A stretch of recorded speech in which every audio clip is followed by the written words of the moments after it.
Muy buenas tardes a todos los amigos que el día de hoy nos escuchan, nos ven, donde quiera que estén, pero nos ven y nos escuchan. El día de hoy tenemos un programa, Tere y Monter, muy especial. ¿Por qué? Porque resulta que el entrevistador va a ser entrevistado.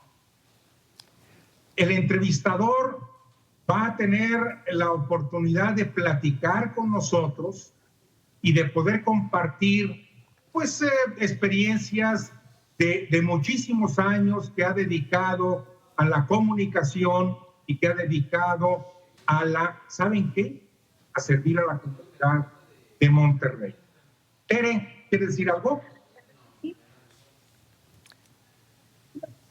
A Tere no le escucho. En el marco de estos eventos, ahí me escuchan. Ahí está mejor, Tere. Buenas. Bienvenidos todos. Creo que ya nos están grabando, así que adelante al momento que ustedes lo consideren. Son amigos de toda la vida de un servidor y me da, de veras, me honra mucho que pues me tomen para esta transmisión que ellos hacen. Raúl Montero Ortega, Tere Sepúlveda, estoy a sus órdenes. Muchísimas gracias. Primero que nada, decirle que estamos uniendo en estos festejos por los 55 años que le han merecido este rey. Y bueno, pues toda la vida me tocó ver su casa y ahora poder compartir con ustedes este momento, estas experiencias, pues es un gran honor. Oye, Héctor. Sí, señor. Ya te cambiaron de apellido. ¿Por qué? Ahora te llamas Héctor Bellinis. Bueno, alguien me dijo así, me lo han cambiado hasta de hombre pájaro, me han calificado. Pero, oye, Héctor, quisiéramos el que se lleva conversación. El que se lleva se aguanta. Yo me llevo fuerte, entonces me tengo que aguantar también. Oye, Héctor. Sí. Quisiéramos empezar con algo, una plática entre amigos, más que otra cosa. Claro. Y el tema es que nos platiques cómo era Héctor el niño, cómo era Héctor en aquella niñez de hace algunos años atrás, juguetón, travieso, desobediente, disciplinado, cariñoso. Platícanos, Héctor, ¿cómo era el Héctor de niño? Mira, así rápidamente, nací yo en una casona de la bisabuela Susanita en la esquina de Modesto Arreola y Cuauhtémoc, una parte que ya quedó demolida durante el sexenio, bueno, no fue sexenio, bueno, durante la administración del gobierno de Eduardo A. Elizondo. Se recortó la calle de Cuauhtémoc y entonces ahí se robaron, era la mera esquina, no se robaron, se volaron una buena parte de esa casona. Ahí yo estuve hasta los 2 o 3 años y después mis padres nos cambiamos a Reforma y Juan Escutia. Posteriormente, en 1946, ya estaba yo en el barrio casi del Mediterráneo, cerquita de la escuela Fernández de Lizardi, Vallarta, entre Washington y Modesto Arreola. Y ahí crecí yo, una niñez rodeado de mucho cariño. Yo era el mayor de 9 hermanos que vivimos todos, afortunadamente. Excepto el segundo hermanito, falleció, pero de escasos 6 meses sería. Pero fuera de esto, mi niñez fue de niño que tenía mucho cariño de sus padres, don Benigno, doña Esther, y que yo recuerdo así, pues nada más como un pasaje, pero no llegó realmente a molestarme mucho. Al paso del tiempo supe que se llamaba bullying. Y había un vecinito ahí mayor que yo que le caía gordo, porque una vez le dije, ¿qué te hice? Nada, me caes gordo, güero. Ah, bueno, está bien. Y una vez le di la mano y me la retuvo. Yo estaba como en 5º año en el José Calderón y no sé, pues le caía mal. Y me agarra la mano y no me la suelta y traía un cigarro encendido y me lo puso aquí. ¡Ey, pues qué te pasa, no! Pero después le avisé a Luis, el hermano del Socas, porque casi todos en el barrio, La Chita, el Socas, Ale, y le dije yo a Luis, oye, dile a tu hermano que me está molestando, Mongo, le decían Mongo. Andaba la película aquella de Mongo en Marte y la invasión de Mongo y todo. Pero al paso de los años creció, nos vimos y es un extraordinario, o lo fue, tengo años de no verlo, requintista, ¿sí? Mira.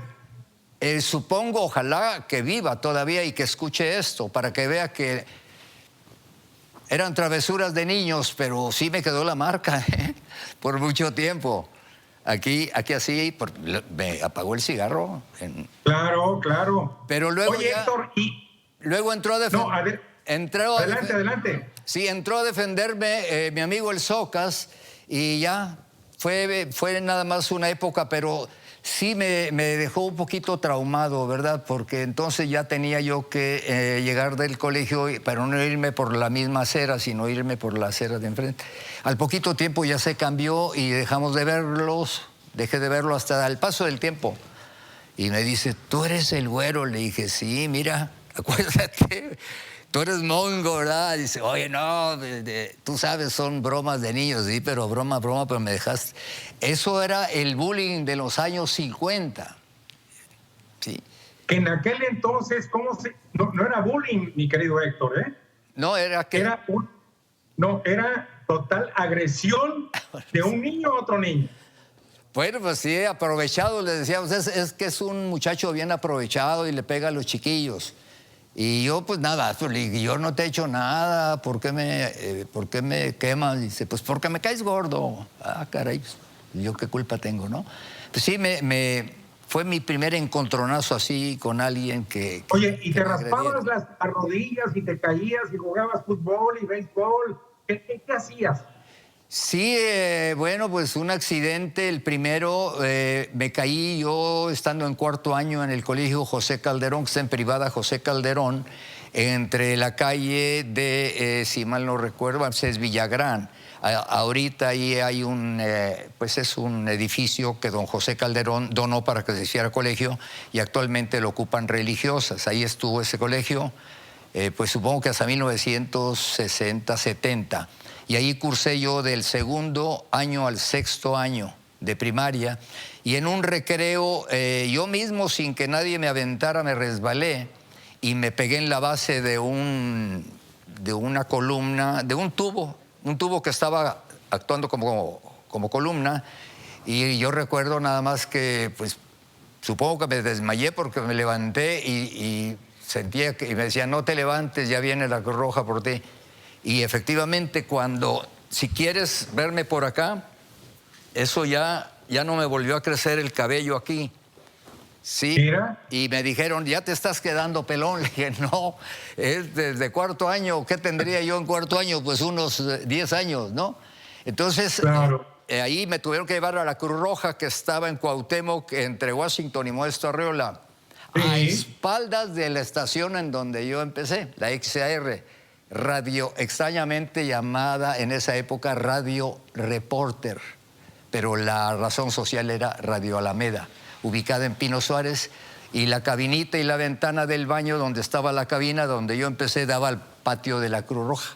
Fíjate, me está llevando el trancazo que me di, fue una cortada y me cosieron. Ese fue el único accidente del que yo recuerdo en mi niñez y por primera vez vi la sangre. Arquitecto, la etapa de la adolescencia, ¿cómo fue? ¿Era estudioso, era noviero? Platíquenos, por favor. En la adolescencia fue una época muy bonita también. La verdad, no he tenido yo épocas difíciles, ni siquiera la de la pandemia, por la enseñanza que me dejó. Pero vayámonos a la adolescencia. Yo la ubicaría casi, pues en el tercer año de la secundaria número 1, y los 2 años en la prepa de colegio civil, porque entré muy jovencito. De hecho, pues cumplí yo los 15 años en preparatoria, en lo que era el colegio civil, que en ese año 1957, la generación nuestra fue la generación del centenario. Hubo una serie de conferencias y eventos por los 100 años que cumplía colegio civil. El edificio que era la prepa número 1, que luego también se convirtió en el lado opuesto en la Facultad de Ingeniería y la Facultad de Arquitectura en el penúltimo año que estuve yo ahí en bachilleres. Y ahí yo creo que me forjé mucho en parte de lo que vino a ser no mi hobby, sino realmente mi profesión. O sea, todo lo relacionado pues al periodismo y a la radio más que a la arquitectura. ¿Por qué? Porque tuvimos unos muy buenos maestros. El maestro Alfonso Rangel Guerra, el maestro Rogelio, en un momentito recupero porque hace muchos años que no menciono el nombre del profesor Rogelio, que luego llegó a ser vicerrector en una universidad de Zacatecas, Ríos, Rogelio Ríos, maestro, los dos de literatura, y nos empezaron a motivar para que leyésemos. Estaba en ese tiempo todo aquello de los grandes pensadores franceses, Albert Camus o Camus, Albert Camus, sí. Jean-Paul Sartre, y en México pues estaba la generación de el maestro Octavio Paz, Carlos Fuentes, Juan Rulfo. Entonces empezamos y creamos por iniciativa de Alfonso Elizondo, ojalá que nos esté viendo, no sé si lo conozcas, un ingeniero muy brillante, le decimos el Bux. Alfonso nos convocó a todos los de esa generación de los 57 años de Colegio Civil a hacer un club, el Club Libre Pensador, y eso marcó mucho mi vida. Ahí conocí yo a amigos que no he dejado de ver, nos seguimos frecuentando, todos con una línea de pensamiento que pues la misma frase lo dice todo: libre pensador, libre pensamiento, fuera ideologías, no limitarnos. El estudio y el conocimiento son sagrados, ¿por qué limitarnos? Eso es la gran enseñanza que yo recibí en mi cuasi adolescencia, porque cuando fui a hacer mi examen a México en 1959 me desconocieron en este sentido que me gusta recordarlo. El día que fui a presentar mi examen a la Secretaría de Comunicaciones y Transportes en la Ciudad de México fue en el mes de agosto, la última semana de agosto de 1959. Y mi credencial... ¿Pero por qué fuiste a México, Héctor? ¿Perdón? ¿Por qué fuiste a México?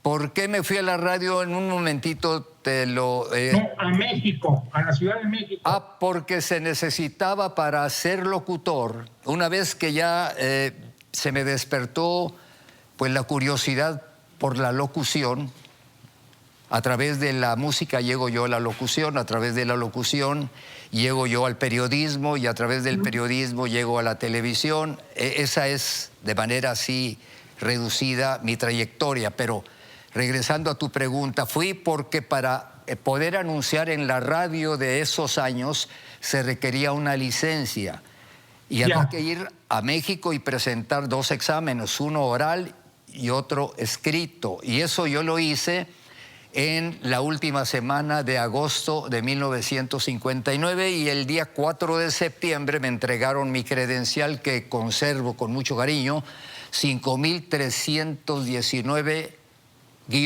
categoría B, anunciador categoría B, firmada por un nombre que te va a resultar a ustedes dos, Raúl, a ti en particular, Eugenio Méndez Docurro. Claro. Sí, Eugenio Méndez Docurro, de aquella campaña de moralización en el régimen de Miguel de la Madrid, pobre señor, pero así es la política, porque luego comprobó que era inocente, lo acusaron de desvío de recursos, porque fue secretario de Comunicaciones y Transportes. Cuando me firmó él era subsecretario de Telecomunicaciones. Pero regreso a lo de la cuasi adolescencia. Cuando yo llego a presentar, ya había presentado el escrito, el oral, y si era así me entregaban o me aprobaban y me entregaban mi credencial, lo que finalmente ocurrió. Pero cuando yo llego era una maestra y dos sinodales, o sea, ella al centro y dos. Y entonces yo me presento, Jesús Héctor Benavides Fernández de Monterrey, si quiere ser usted locutor, sí, señorita. Bien. ¿Sabe usted que en una profesión como la de los locutores hay algo básico que no se puede mentir? Le dije, sí, por supuesto. Seguramente usted lo sabe, y me empezó a entrar a mí pues cierta preocupación. ¿Por qué tanta insistencia? Y en determinado momento le digo, señorita, pero ¿por qué me está hablando usted de eso? Yo estoy muy consciente. Dice, porque usted tiene... ¿Y a qué edad tiene usted? Le digo yo, pues tengo 18 años, señorita. Pues no se ve de 18 años. No estará echándonos mentiritas. Y se me cayó el mundo. Dije, no, pues ya me tronaron aquí. Y entonces dice, ¿seguro? Le dije, sí, es que 3 de 5 años y no he tronado. Me puse yo medio nerviosón, ¿no? Porque ya habían tronado al que entró antes. Al que entró antes que yo, ya lo habían tronado. Y salía uno con la cara triste. Y que no, pues ya... Y entonces, afortunadamente, pues mientras que dijo, y tiene que comprobarlo, y traía mi credencial de arquitectura, una verde, que me acreditaba que estaba ya en segundo de secundaria, en segundo de arquitectura de la UNL, y se la entrego. Dice, y se la muestra a los demás. Dice, bueno, ahora sí, vamos a ver. Usted está en una transmisión a control remoto, porque así le decían antes, y... va a describirnos 1 minuto. Es la noche del 15 de septiembre y usted está ahí en el Palacio Nacional y está observando cuál es todo el orden del programa. Y empecé yo pues un poquito a recordar que el cura Hidalgo, y que le avisaron que Allende fue, que la corregidora. Saqué un poquito de la historia y medio los apantallé, ¿verdad? Y luego no recuerdo, me dijeron, a ver, ¿cómo se pronuncia Beethoven en alemán? Le dije, pues yo he escuchado Ludwig van Beethoven. Le hice un poquito ahí. Y dice, y Stefan Zweig. Dice, bueno, denos los nombres de 3 artistas de cine. Clark Gable, sí, Susan Hayward y Van Johnson, el pecoso que salía en aquellas películas. Y entonces como que los apantallé, ¿verdad? Y luego ya me dijeron, oiga, pues a usted le gusta el cine, por lo que vemos, y la historia. Y dije, sí, me gusta leer mucho. Y les hice un poquito de rollo como lo que les hice a ustedes. Es que mi maestro Rogelio Ríos y mi maestro Alfonso Rangel nos inducieron, nos llevaron por el camino de la lectura. Y dice, bueno, puede salir, joven. Dice, pero insisto, a ver, tráigame la credencial. Desconfiando, mire señorita, aquí está. Oye, puede salir. Dice, entonces vengan el jueves, recuerdo yo, eso fue como un martes, 2 días antes, venga usted y le van a dar el resultado. Le dije, pero ¿cómo salió? Ya como que al final les caía bien, dice, me hace uno de ellos. O sea, sí pasó, ¿verdad? Pues sí, luego siguió Julián Villarreal, otro compañero, fuimos desde aquí 3. Y el otro compañero no era del medio, pero de los 3 que fuimos de Monterrey, Julián también practicó, y llegó un momento en que ya se retiró él como licenciado en Derecho, y yo no. Yo desde que entré dije, esto es lo mío. Y lo que era un hobby, en una primera etapa se convirtió en mi verdadera... Se convirtió en una carrera de éxito, mi querido Héctor. Pero a ver, platícanos. ¿Tampoco no tuviste novias? ¿Cuántas novias tuviste, mi querido Héctor? ¿Cuántas novias? O conocidas, o amigas de confianza. Pues no, porque desde que entramos a la prepa ya convivíamos mucho con las compañeras, Raúl y Tere. Sí, entonces... Pues para mí en el Club Libre Pensador había varias compañeras, algunas se fueron a Ciencias Químicas, otras de las compañeras ingeniera muy brillante, otra médica. ¿Y estaban guapas? ¿Perdón? ¿Estaban guapas? Pues no, me veían muy aniñado y eso pues era cierta ventaja en algunos casos. Y en otros no, porque pues decían, no, pues este chamaco, pues no ofrece nada. Pues a la novia decían, pues y además se dedica, no era un oficio o profesión que gozara de mucho crédito, en esa etapa. En esa etapa, porque generalmente las personas que les gustaba el teatro empezaban por las radionovelas. Así empezó el Piporro. El Piporro, Víctor Alcocer, Orgado, de por aquí también. El hermano de mi compañero, ahorita, algunos de los, mi tocayo también Benavides, Arturo Benavides también, como actores de teatro. De los muy conocidos en esa época, pues Arturo de Córdoba. Era Arturo García, Arturo de Córdoba, ese que eso no tiene la menor importancia. Sí. Apague la luz y escuche. Eran voces muy bonitas, con registros. Él era Arturo García y se convirtió en Arturo de Córdoba. Sí.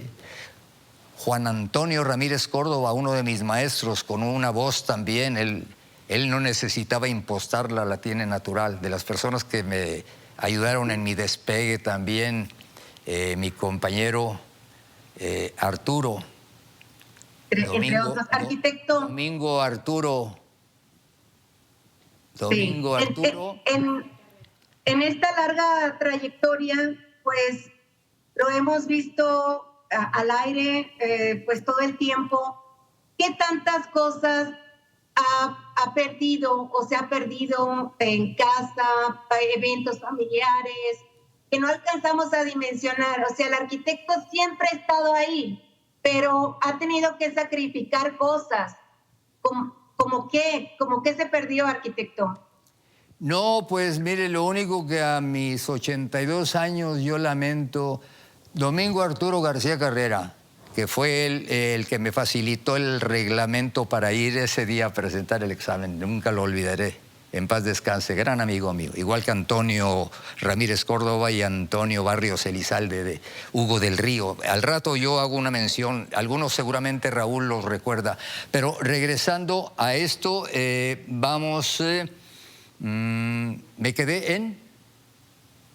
Sí, le preguntaba yo de los eventos que quizás se perdió en casa por estar todo el tiempo pues prácticamente abocado a resolver los problemas de la ciudadanía, ¿no? Porque pues siempre era el referente. Yo recuerdo estar en muchas colonias y decían, le voy a decir al arquitecto, ¿no? Entonces siempre he estado ahí, pero ¿qué dejó el arquitecto para tener que estar ahí? ¿Cuántas fiestas, cuántos eventos? ¿De qué se perdió, arquitecto?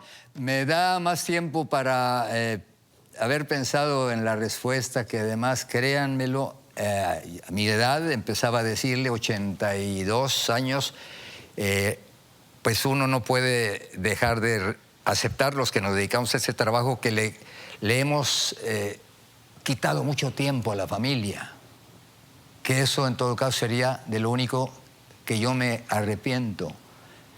A la familia, desde que estamos en casa somos solteros, pero mucho más ya cuando nos casamos y tenemos la responsabilidad de estar muy cerquita de los hijos. Aquí en mi caso la que manejó todo eso y magistralmente es una tocaya suya, Tere. Teresita. María Teresa de Jesús Mier Cantú, mi esposa. Entonces ella se ha encargado de llevar a todos nuestros hijos por el camino del estudio, de la dedicación. No es por nada, son magníficos mis hijos, incluyendo al hijo que lo traen por ahí por culpa de su papá en redes, todavía insultándolo y creándole pues situaciones que nunca se dieron, un supuesto accidente, pero bueno, así son las redes, ¿no? Alguien dijo que las redes, a fin de cuentas, según este señor, escritor, por cierto, dijo que son el basurero o pueden llegar a ser el basurero de la historia, o sea, por todo lo que... Humberto Eco.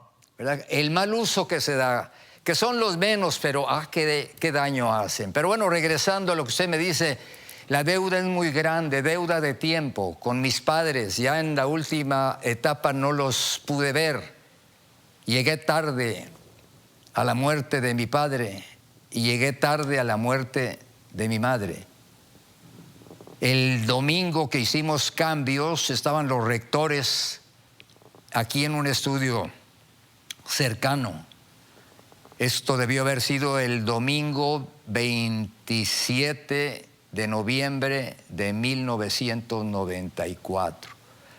Cuando terminamos, el doctor Piñeiro me dice, oiga, lamentamos mucho pues lo que sucedió con su padre. Y otro de ellos, en plan respetuoso, dijo, pensábamos que se iba a cancelar el programa, señor Benavides. Le dije, fíjese que yo es porque como murió ayer, sábado, yo pensé, pero recordé que tampoco había estado al día siguiente de la muerte de mi abuelita que vivió con nosotros, mamaita, mamá Manuelita, estaba yo en un viaje y en alguna ocasión papá me dijo, tú haz tu vida y tú los compromisos cúmplelos, Jesús Héctor, porque me disculpé en una de estas, en uno de los fallecimientos de una tía, dijo, no, tu trabajo es primero, tú cumple. Entonces eso me pesó mucho y fue lo que yo le contesté a este señor rector. No menciono el nombre, menciono el nombre nada más de uno de ellos, que es a nombre de los que estamos aquí queremos. Todos rectores de la Universidad Autónoma de Nuevo León, años anteriores, en el 94, que es cuando muere mi padre. Y yo le contesté eso, le dije, mire, en memoria a esto que don Beni, así le decíamos todos los hermanos, esto que me dijo don Beni, yo lo tomé y lo desarrollé y lo apliqué el día de su muerte, 26 de noviembre 1994. Por eso no quise faltar, ¿verdad? Si usted me lo hubiera preguntado ahora a mi edad, no hubiera hecho ese programa. Claro.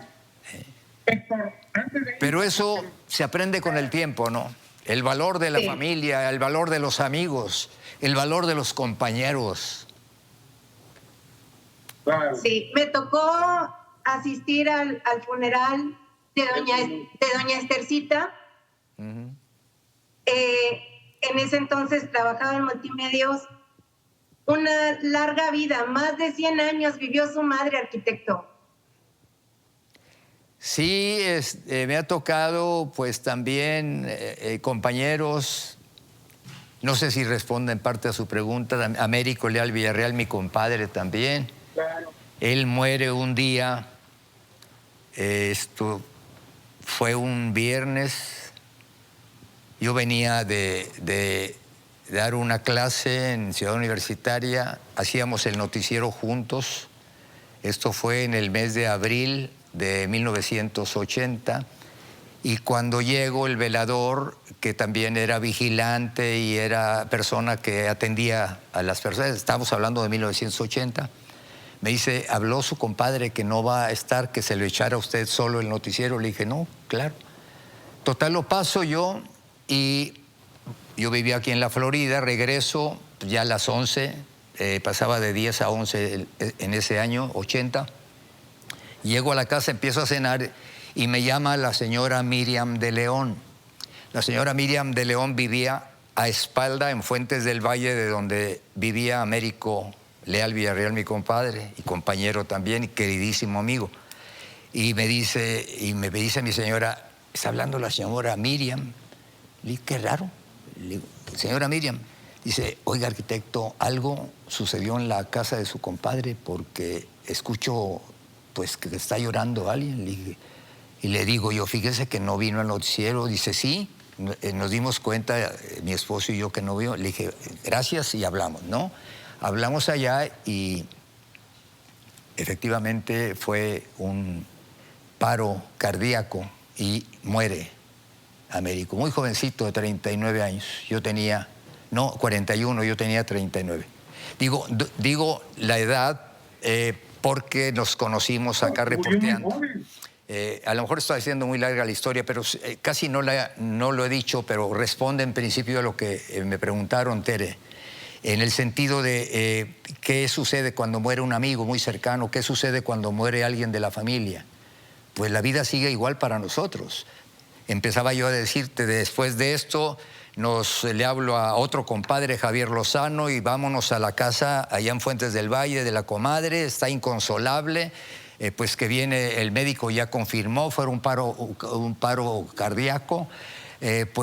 Vamos a la funeraria, la que estaba ahí en Avenida Constitución, como nosotros, comadre, nos encargamos de todo esto, Javier y yo, pues vamos, trasladan el cuerpo, vamos en la mañanita, sin dormir, pues cada uno haciendo una parte, él en su carro, Javier y yo en la mía, le seguimos de frente todo el día y viene ese día no dormimos. Y al día siguiente, pues todo seguía igual. En ese mismo noticiero en el que estaba Américo y estaba yo también. Y que luego, como todos los que estamos expuestos, ¿no?, de fama pública, empezaron a circular versiones, no en las redes porque no estaban tan fuertes, pero sí aquí en los corrillos. Es que se peleó con un procurador de justicia cuando vinieron aquí y hicieron un operativo por el secuestro y muerte del capitán Alfonso Domene Flor. Pero estamos expuestos a eso, ¿no? Y creo que es su parte de nuestro trabajo y no tenemos... Yo no tenía ni siquiera por qué decir esto, porque es tanto como decir, qué gran sacrificio está haciendo. No, cada trabajo requiere de entrega, Tere y Raúl, y si no hay entrega no hay resultados. Esto yo lo estoy comprobando y se los puedo decir a quien me lo pregunte. Si no se hacen con pasión y encuentra uno su vocación a tiempo, yo la encontré a mis 19 años cuando la maestra que me iba a dar mi credencial me pone a prueba y le doy un repaso de la historia que yo conocía. Entonces dije, esto es lo mío. Terminé mi carrera porque era el compromiso con don Benigno y doña Esther, que me dieron absoluta libertad. Dice, tú entréganos el título, Héctor, me dice papá, y después haces lo que quieras, pero no defraudes a tu madre, ¿verdad? Y mi mamá me decía, Héctor, ahí te compré yo un radio grande de 3 bandas o 6 bandas, ya ni me acuerdo, que lo conservé por muchos años, para confirmar esa vocación que había nacido en mí de escuchar música y escuchar estaciones de radio de México, Radio 620. Después de que se iba a la FB, yo escuchaba ahí, monitoreaba programas y esas ideas las apliqué yo en la RG, en el bloque internacional con Discos del Millón, Que toque la banda, Gracias por el recuerdo, tomando ideas de aquí y de allá, tratando de ser originales, ¿no? Al menos le cambiábamos los nombres, pero el concepto era el mismo. Entonces, si no hay pasión, yo lo viví, lo comenté esto mucho en varias ocasiones con Roberto Hernández Jr. Él también decía, es que somos de la misma generación y ya se ha perdido eso, Benavides. Así me decía él. Y si no hay pasión, no se avanza mucho. Y si uno no encuentra su vocación a tiempo, Raúl, Tere, no llega uno muy lejos. Yo creo que la plática ha sido muy interesante y estoy seguro que para la gente que te conoce por tantos años, va a poder entender lo que ha sido tu vida, lo cual ha sido muy bueno. Pero yo te quisiera pedir, Héctor, que fueras tan amable y generoso como siempre lo dices, darle un mensaje a la juventud, darle un mensaje a estos jóvenes, que ellos son los que a final de cuentas van a seguir practicando en esta vida y que seguramente van a ser felices, van a disfrutar, van a sufrir. Yo tengo una frase, Héctor, tengo una frase que es la siguiente: para mí hay 2 tipos de personas en el mundo, los que han sufrido y los que van a sufrir. Pero los que podemos ser felices somos más. ¿Tú qué opinas, Héctor? Que tienes toda la razón. A veces nos complicamos mucho sin necesidad la vida, pero cuando la vemos con los ojos del optimismo, de que todo es posible, y nos sacamos muchas telarañas que vamos pues a veces acumulando al paso de los años, y eso lamentablemente se aprende ya a cierta edad. Con frecuencia me refiero a personas de las que tenía yo una idea totalmente equivocada. Una de una fotografía que yo me formé, vaya, fuera los prejuicios, dejar los prejuicios y actuar de una manera abierta, directa, bien intencionada, no tratando de encontrarle los defectos, sino al contrario, las virtudes, que todos tenemos virtudes. El problema lo estamos viendo quizá en toda su magnitud en esta última etapa que estamos viviendo a nivel global, con todos los problemas que tenemos del cambio climático, que me decía uno de los entrevistados, un maestro del tecnológico e investigador, fue asesor del Senado, me lo dijo hace 5 años. Dice, es que el cambio no es cambio climático, señor Benavides, es emergencia climática, pero no se han querido dar cuenta en muchos países, entre ellos el nuestro. Estaba iniciándose apenas una nueva administración federal y él veía con tristeza lo que le decían sus colegas, que no estábamos preparados, que no estamos preparados para enfrentar la situación. Hoy, en este momento, martes 13, es un día de los más fuertes en cuanto a temperaturas. En este momento que tú y yo platicamos y Tere y estamos aquí conversando, afuera están cerca de 42 grados y se anuncia que mañana será lo mismo y pasado mañana, y quizá nos recuperemos dentro de 3 o 4 días. Pero todo esto se nos dijo, pero no se hizo caso porque había prejuicios. No, es que los países ricos quieren desplazarnos, nos quieren seguir explotando. Ese discurso, ¿verdad?, de ver un enemigo en cada uno de nosotros es el que nos tiene en esta situación, de siempre estar a la defensiva, siempre estar a la defensiva. No sé si esté respondiendo a tu pregunta, pero le estoy diciendo... Claro que sí. Con algo que el COVID, vamos, para mí... con todo respeto, quien haya perdido un ser querido, que fueron muchos en este país, a pesar de lo que se dijo, ahí también nos mintieron. Pero a muchos nos trajo lo que a veces se pierde para nunca recuperar, que es la fe. Yo la recuperé, la fe. Y recuperé las ganas de seguir. Yo ya me iba a retirar antes del COVID, por razones de la edad. Esto lo digo para los que dicen que debería haberme retirado desde que cumplí 50 años. ¿Qué tal si les hago caso? No hubiera vivido toda esta experiencia. Entonces, del COVID yo recibo el conocimiento del tiempo que le robé a mi familia, y también porque fui sobreviviente. Yo di positivo. Imagínense que el día que cumplen años les digan, yo fui un día, el día 11, a unos laboratorios muy conocidos, los del doctor que también lo entrevisté, porque he entrevistado a muchos doctores, Moreira, y me hacen el examen y dice, venga usted mañana por el resultado mejor, porque a veces se tarda, hemos tenido pues mucha demanda. Estoy hablando de enero 11 del 2021, cuando cumplí 80 años. Y entonces al día siguiente voy y abro y digo positivo, pero ¿cómo? Pues ¿qué hice yo para merecer esto? Pues no, sobreviví al COVID y saqué la enorme enseñanza del gran cariño que siento por mi madre, por mi padre, por mis hermanos y por mi esposa y mis hijas y mis hijos y mis nietos ahora, que son muchos.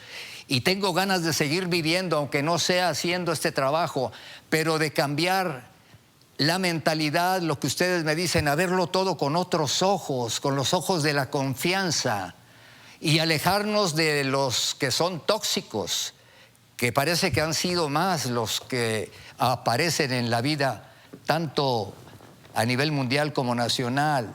Aléjense de las personas tóxicas y vivan con pasión todo lo que puedan hacer y aprendan y lean mucho. Eso sería pues una modesta recomendación para quienes nos están viendo, Raúl. Aquí tengo una recomendación. Este libro, 50 años en el mundo de la noticia. Ahora que nos recomienda leer. Lo mejor el que viene va a hablar también de casi 83 años y una experiencia increíble que jamás me imaginé en la vida. Eso será en octubre, en la próxima Feria del Libro. Me dicen que tenemos 30 segundos. Aprovechen 15 los 30 segundos los tomo yo. Un abrazo, mi amigo Héctor Ramírez, de parte de Tere y un servidor. Pero además, una cosa más, estás comprometido a otra entrevista en octubre. ¿Estamos de acuerdo? Un abrazo para ustedes dos. Y ya lo dijo Facundo Cabral.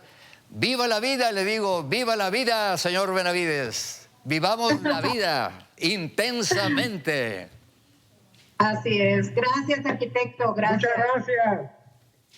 A ustedes.